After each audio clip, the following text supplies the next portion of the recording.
tidak normal. Ya. Apa yang pertama? Yang pertama adalah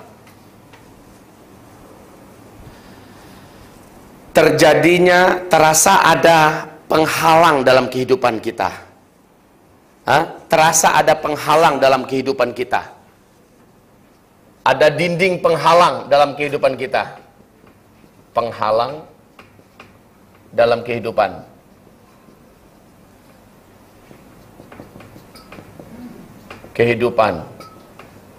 Terjadi secara berulang-ulang. Terjadi berulang-ulang secara tidak normal. Tidak normal. Tak normal. Contohnya, dengan contoh kita mudah paham. Bapak Ibu yang kami muliakan, dia orangnya cantik, solehah, akhlaknya bagus, punya pekerjaan yang baik, dan dari keluarga yang baik-baik. Tapi tak pernah mendapatkan jodoh. Kalau dilihat sekali lewat, semua orang lelaki yang normal pasti menginginkan wanita ini jadi istrinya. Tapi setiap kali mau berkenalan, mungkin dia yang tak suka, orang yang ini suka, atau orang suka, dia yang tak suka, atau sudah sama-sama suka, sudah mau akad nikah lagi, tiba-tiba batal. Sudah duduk bersanding di depan, apa namanya di sini? Kalau situ namanya kuah, ya, wali nikah. Sudah duduk di depan wali nikah, mau akad nikah lagi, tiba-tiba si wanita ini melihat calon suaminya buruk rupa, mengerikan sehingga dia tak berani. Atau kebalikan, si calon suami melihat wanita yang tadinya cantik, yang tadi ini seperti nenek-nenek tua yang keriput, nyai-nyai yang sudah mau mati. Akhirnya dia pun takut nak beristrikan ini, tak jadi, bubar. Dan itu terjadi berulang-ulang, dan ini tidak normal. Faham? Ini contoh satu. Contoh kedua, kita punya toko, kita punya warung, kita punya kedai makan. Kita masak dengan bumbu-bumbu yang baik, dengan cara masak yang juga sudah profesional. Ternyata setiap kali orang makan ada saja ulat mereka temukan di makanan kita. Nampak oleh mereka ulatnya hidup. Atau di sambal kita ada ulat belatung yang berjalan dalam sambal. Atau toko kita selalu tak nampak sama orang. Orang tak tahu di sini ada toko yang terbuka, itu milik kita. Ketutup saja kedai. Sini bukan toko ya. Kedai. Teach me please. Ya, kedai. Ini kedai tak nampak, terlama. Padahal sudah lama kita buka, tak nampak. Contoh. Kaum muslimin yang kami muliakan, terjadi berulang-ulang. Ini contoh ya. Secara tidak normal, penghalang dalam kehidupan, terjadi berulang-ulang secara tidak normal. Ini menandakan bahwa kita sudah kena gangguan sihir atau jin atau syaitan yang terlaknat.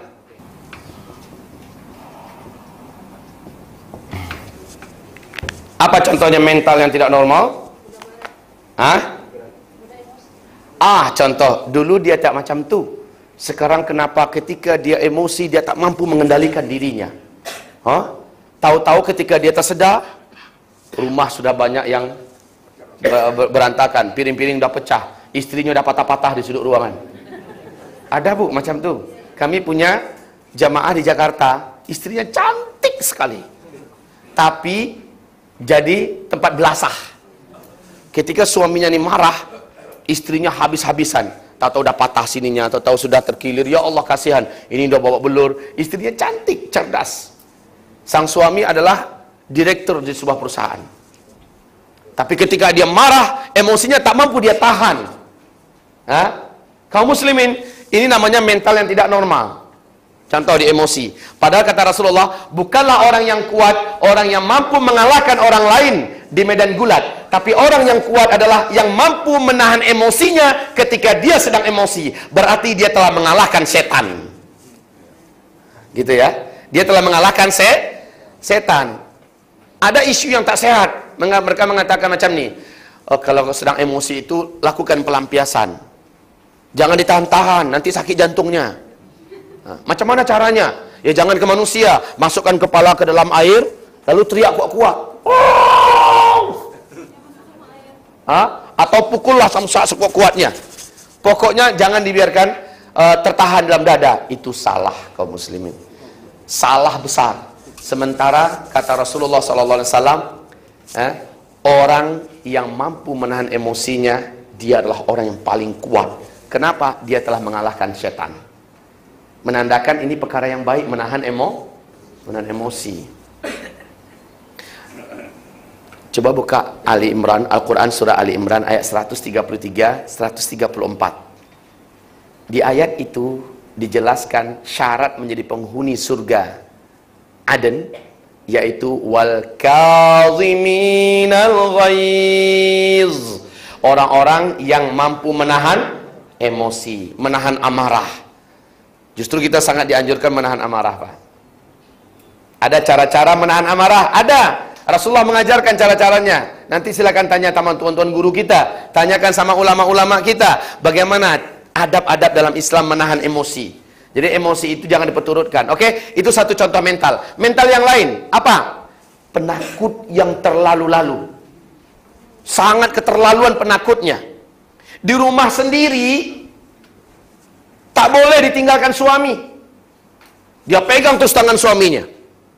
Kemana suami pergi dia ikut terus. Bang, jangan tinggalkan aku, bang. Loh, saya nak kamar mandi, aku takut. Loh, di bilik sendiri kau takut. Ya Allah ya Rabb, kasihan ini orang. Penakut sejadi-jadinya. Ke pasar takut, kemana-mana nak pergi takut.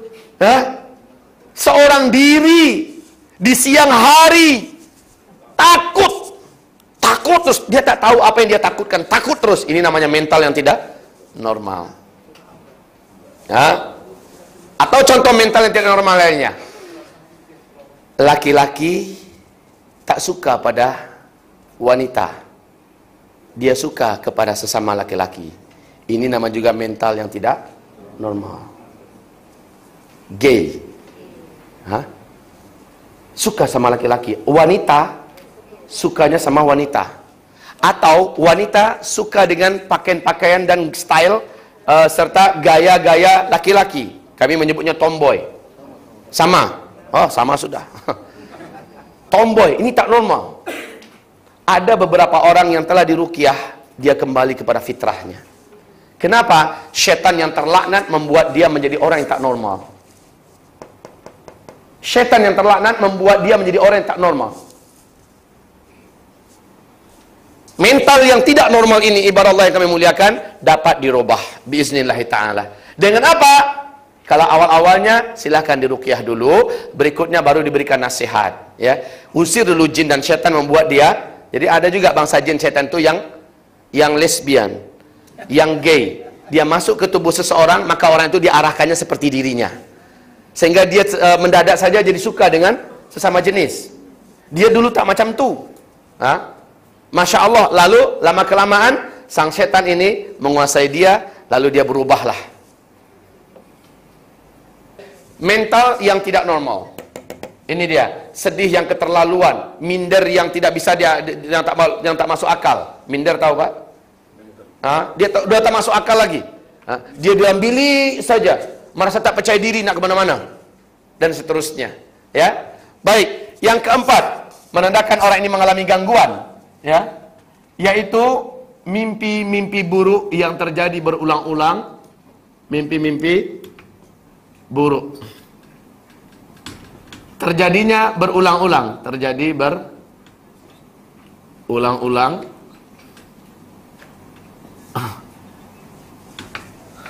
Secara tidak normal. Jadi dalam mimpinya dia merasa dirinya terjatuh dari tempat yang sangat tinggi, atau dia melihat tubuhnya selalu saja di daerah kuburan, di daerah pemakaman, atau dia berjumpa selalu dengan orang yang sudah mati, atau dia melihat dirinya dikejar-kejar oleh anjing, atau banyak ular sekitarnya yang ingin menggigitnya, dan itu terjadi berulang-ulang. Tidak pun perlu berulang-ulang sekali dua kali, tapi dia berhasil ular itu menggigitnya, berarti sudah ada jin yang berhasil masuk ke tubuhnya. Begitu kaum muslimin. Perlu diketahui, orang yang tidur sementara dalam tidurnya selalu mimpi-mimpi buruk, maka ini pertanda bahwa dia sedang dalam incaran jin dan syaitan. La haula wala quwata illa billahil aliyil azim. Boleh dia lepas? Boleh. Caranya bagaimana? Ilmu inilah yang mengajarkan bagaimana melepaskan diri dari segala macam gangguan-gangguan itu.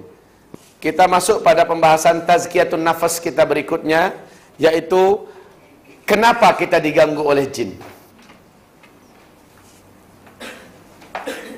Bila kita nak jawab ini, maka banyak permasalahan-permasalahan yang akhirnya dapat selesai.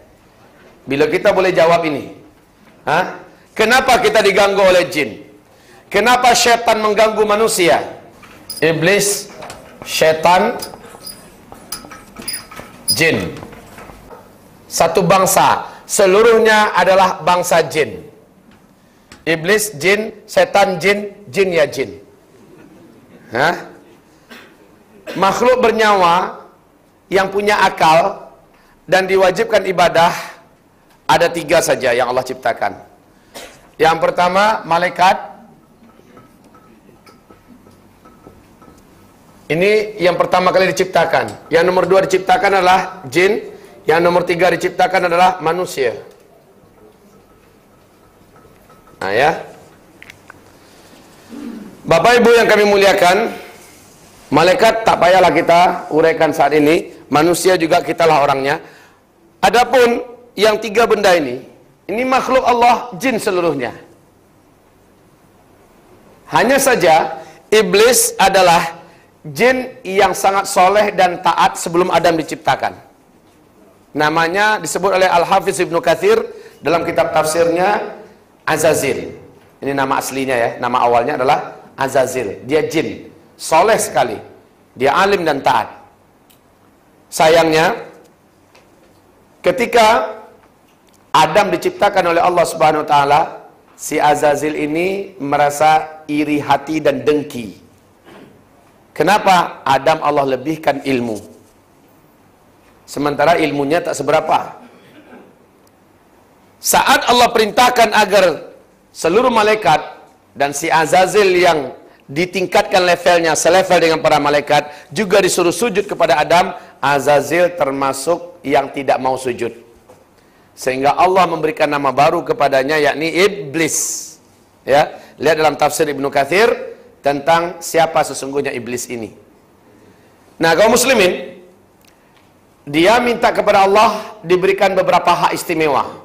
Pertama, panjangkan umurku sampai hari kiamat. Allah kabulkan. Satu-satunya jin yang panjang umurnya sampai hari kiamat hanya iblis. Seluruh jin yang lain dia seperti kita, kecil, muda, tua, mati. Tapi iblis seorang yang umurnya akan panjang sampai hari kiamat. Nah, lalu siapa setan? Setan adalah seluruh jin di muka bumi ini yang kafir kepada Allah.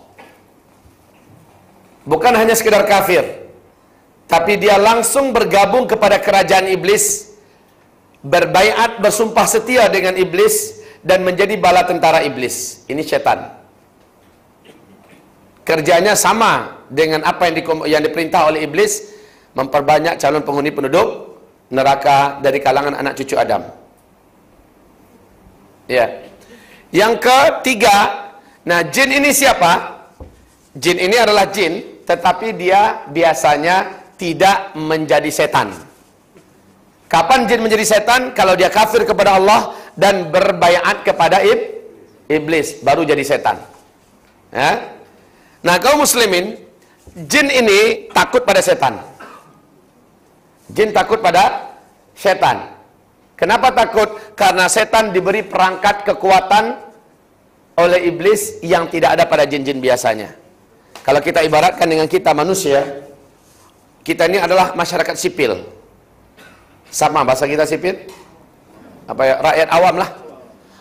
Kita ini adalah rakyat awam. Rakyat awam ini biasanya takut segan tidak dengan militer. dengan polis, dengan tentara. Kenapa takut? Kenapa segan? Karena militer, tentara, polis ini punya kuasa. Ya, dia punya senjata, dia punya payung hukum yang melindunginya. Ibaratnya macam itu. Jin dengan setan juga sering jin ini takut dengan setan. Padahal sama-sama jin. Seperti kita, sama-sama manusia tapi takut dengan tentara. Baik kaum muslimin yang kami muliakan, hanya bedanya jin ini kaum muslimin ada yang Islam, ada yang kafir. Nah, yang kafir tapi tidak berbayat kepada iblis, dia tidak disebut dengan setan. Tapi jin kafir. Kalau dia sudah berbayat kepada iblis, dia disebut dengan setan. Uraian semacam ini ibarat yang kami muliakan, kami anjurkan di sini ada menguraikan juga tentang masalah seluk-beluk alam jin, seluk-beluk alam setan. Juga diuraikan secara ringkas juga dalam buku Ruqyah Syar'iyah oleh Syekh Wahid Abdul Salam Bali. Ini buku yang paling laris di Timur Tengah tentang masalah ruqyah. Diceritakan semua seluk-beluk jin dan setan. Baik, kita langsung kepada tema kita kembali. Bagaimana cerita sehingga kita diganggu oleh jin? Berarti jin yang saya maksud di sini, yang jelas iblis tidak akan langsung mengganggu manusia kecuali levelnya level-level wali. Wali ke atas. Iblis tidak akan turun tangan untuk mengganggu bapak. Tidak akan. Ya, tidak akan mengganggu bapak, saya atau siapa. Kenapa? Iblis ini ibaratnya sudah presiden yang tertinggi. Tidak akan mungkin mendatangi manusia biasa macam kita. Dia hanya akan berurusan dengan para nabi. Dia hanya akan berurusan dengan ulama-ulama setingkat wali. Ini baru iblis yang turun tangan. Biasanya yang sering turun tangan itu langsung di bawah iblis, yaitu jin ifrit. Ya. Dan ini tidak mempan dibacakan ayat kursi, Pak.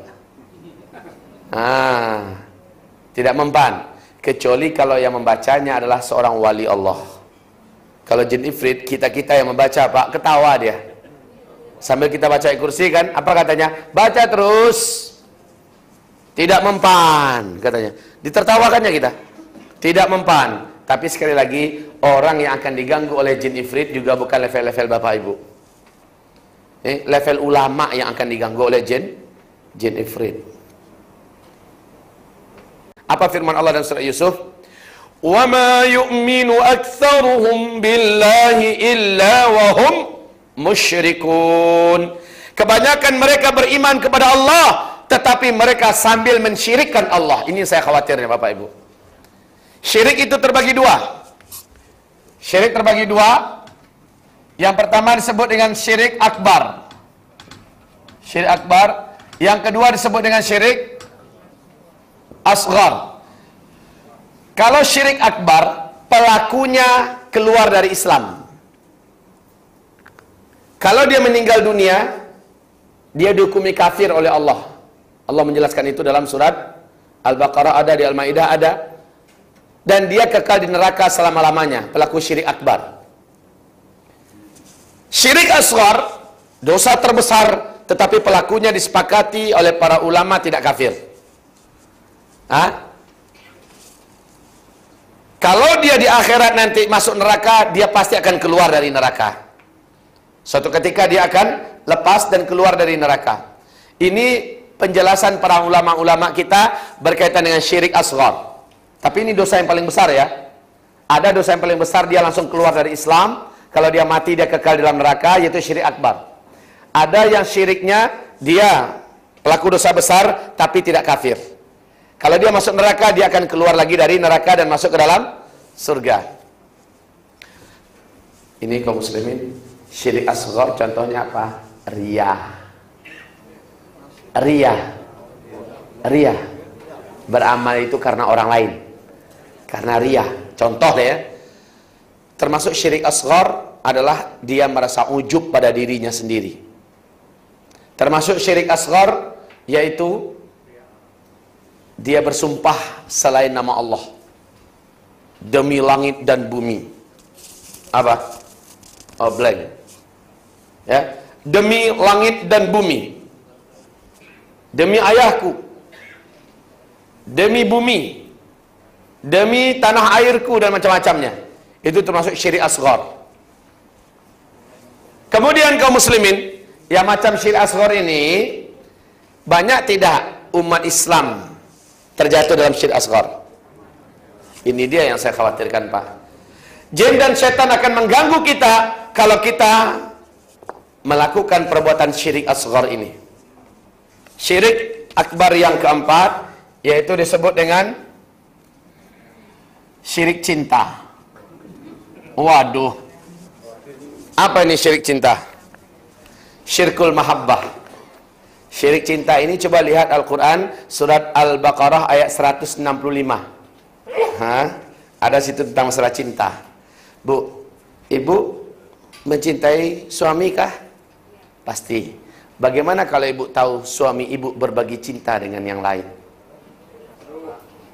Dengan wanita lain?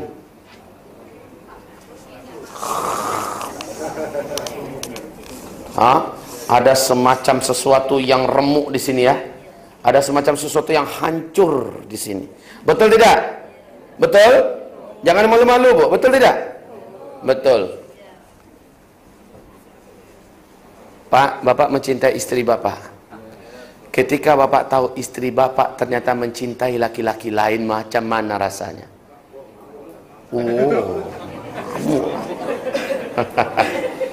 Normal. Itu tandanya kita normal. Ya, kita tak nak cinta ini berbagi. Sekarang Allah yang menciptakan kita. Allah yang memberi kita semuanya, segala-galanya. Ternyata kita hadapkan cinta kita tidak untuk Allah nomor satu. Cinta kita berbagi. Allah tak terima. Lihat surah Al-Baqarah 165, 166. Allah menyebutkan, kamu musyrik. Kamu telah menyembah Tuhan selain saya. Allah tak terima. Allah ancam di surat At-Taubah ayat 24. Kaum muslimin, ada delapan makhluk, ya, ada delapan makhluk.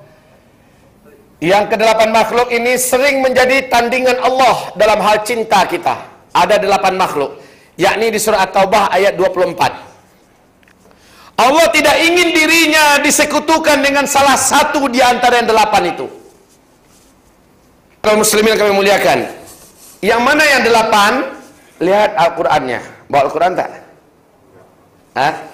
Qul in kana aba'ukum wa abna'ukum wa ikhwanukum wa ashiratukum wa azwajukum wa amwalun iqtaraftumuha wa tijaratun takshawna kasadaha wa masakin tardawnaha ahabba ilaikum minallahi wa rasulihi wa jihadin fi sabilihi fatarabbasu hatta ya'tiyallahu bi amrih wallahu la yahdil qaumal fasiqin.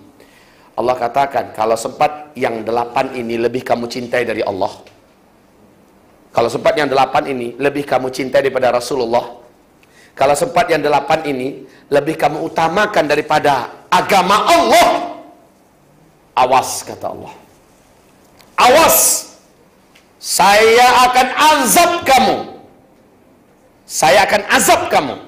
Dalam hadis sahih Muslim, Rasulullah bersabda, man athara syai'an 'ala Allahi 'udziba bihi. Siapa yang lebih mengutamakan sesuatu selain daripada Allah, maka Allah akan azab ia dengan sesuatu itu.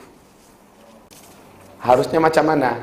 Kita cinta pada dunia boleh, kita cinta pada rumah boleh, cinta pada bini boleh, cinta pada suami normal, kita cinta pada anak harus, kita cinta pada tanah air tak ada salahnya, kita cinta dengan usaha kita, kita cinta dengan harta kita, tafadhal, tidak dilarang.